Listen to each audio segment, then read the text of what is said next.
E uma última parada que a gente tem que falar é isso aqui, né? É o nosso canal de cortes, que voltou agora, tá bombando, já tem 588 inscritos. Pessoal, aí tem cortes maravilhosos. Inscrevam-se no canal. Lucy Peregrina mandou R$30 e disse: Boa noite, embaixadores de Lancaster.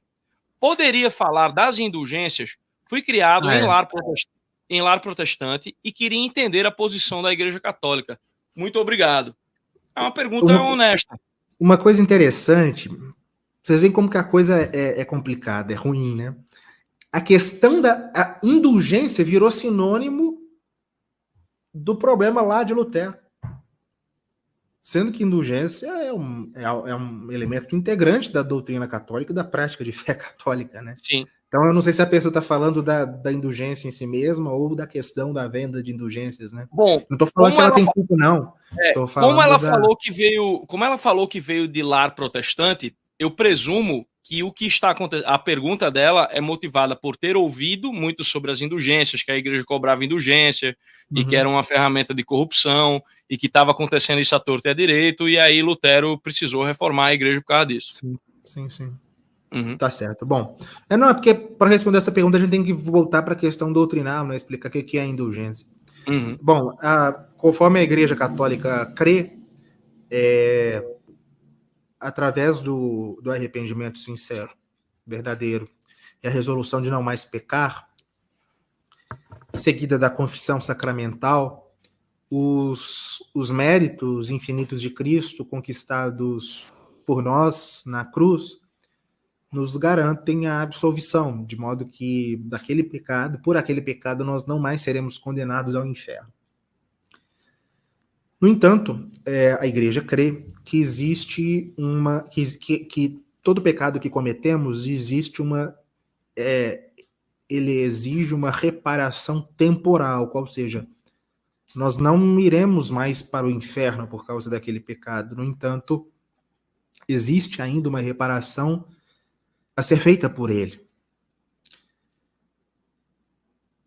E a indulgência, e que no mais das vezes, se essa reparação não foi feita nessa vida, se faz no purgatório, que quem está no purgatório já tem a garantia da salvação. Essa pessoa não irá para o inferno, mas irá para o céu, mas ainda morreu com a sua alma ainda insuficientemente pura.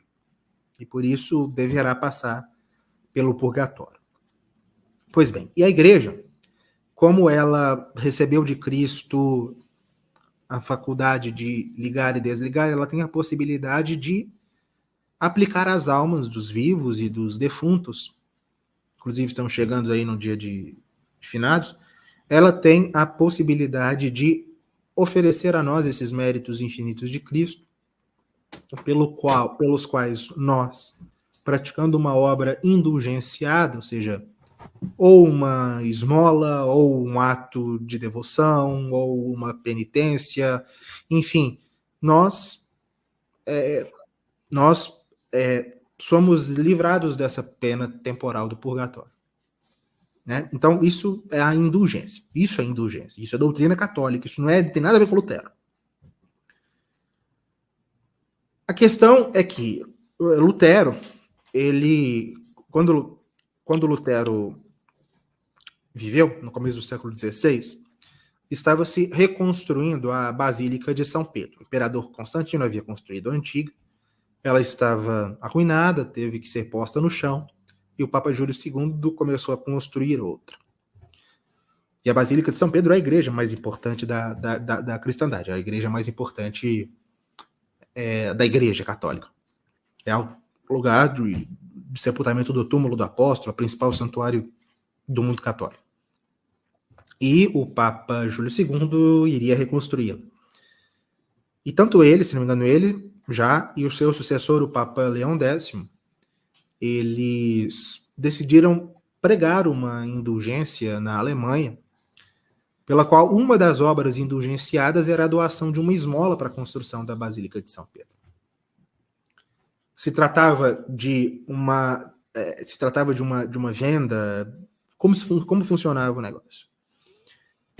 O pregador da indulgência, que no caso que envolveu Lutero era John Tetzel, um dominicano, chegava no lugar e oferecia àquela localidade às pessoas a possibilidade de receber uma indulgência.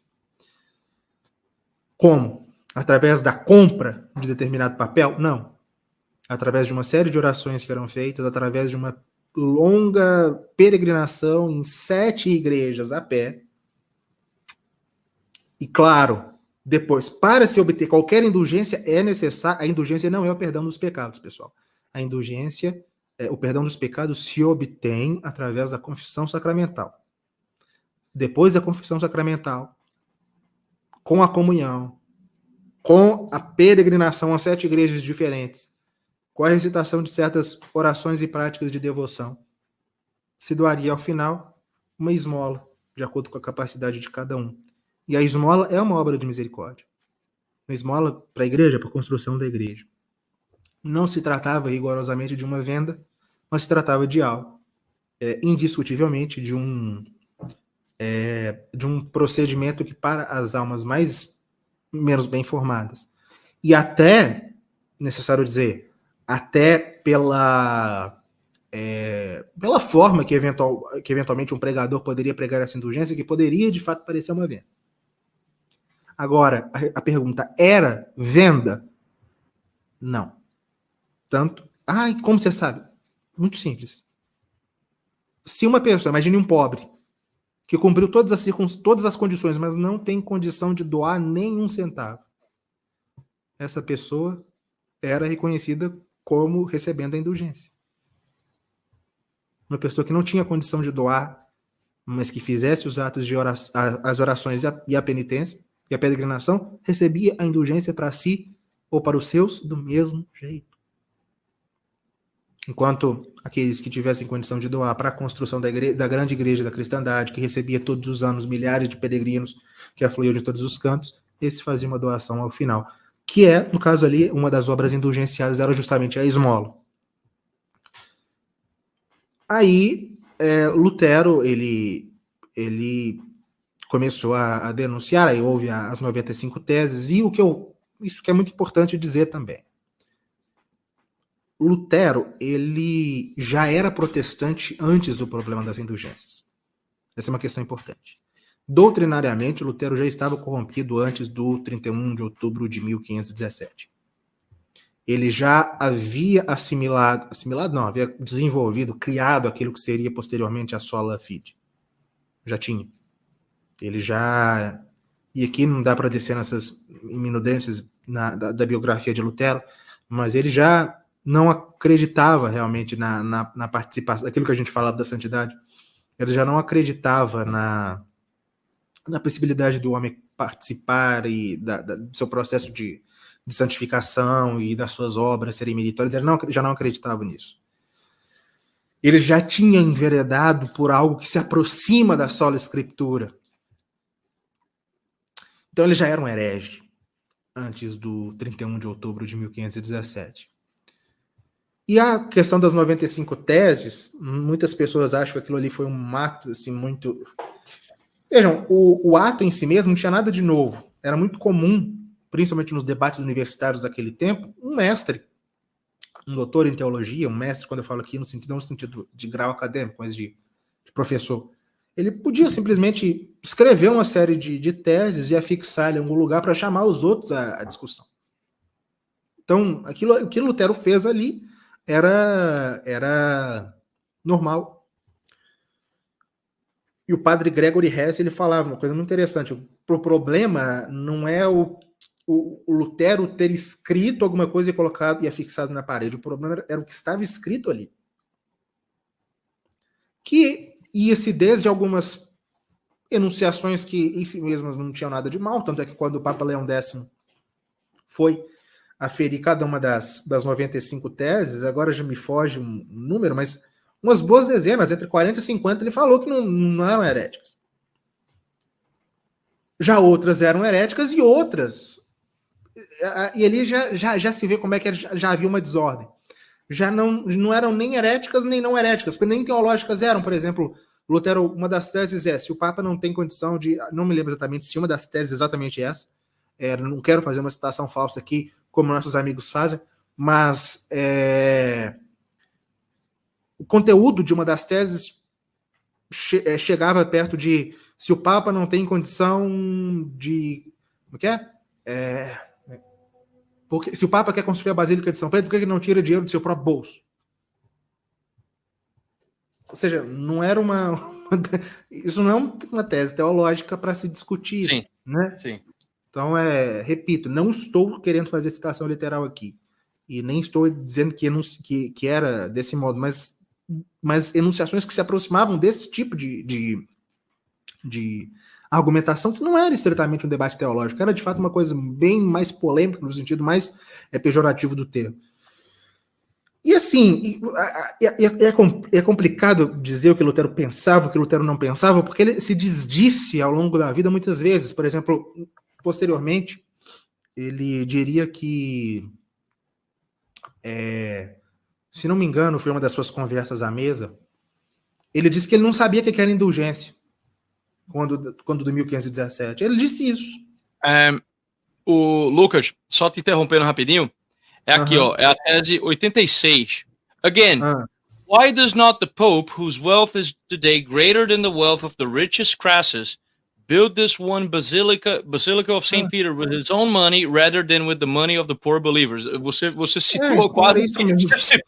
Você não quis ser injusto, mas você citou quase que literal.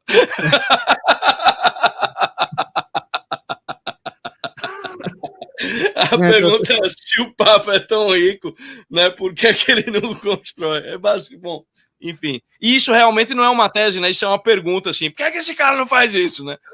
Hardly a tese, né? E além do mais, é uma tolice, porque nenhum Papa foi rico bastante para construir a Basílica de São Pedro. Nenhum Papa. Nem o mais rico dos Médicis.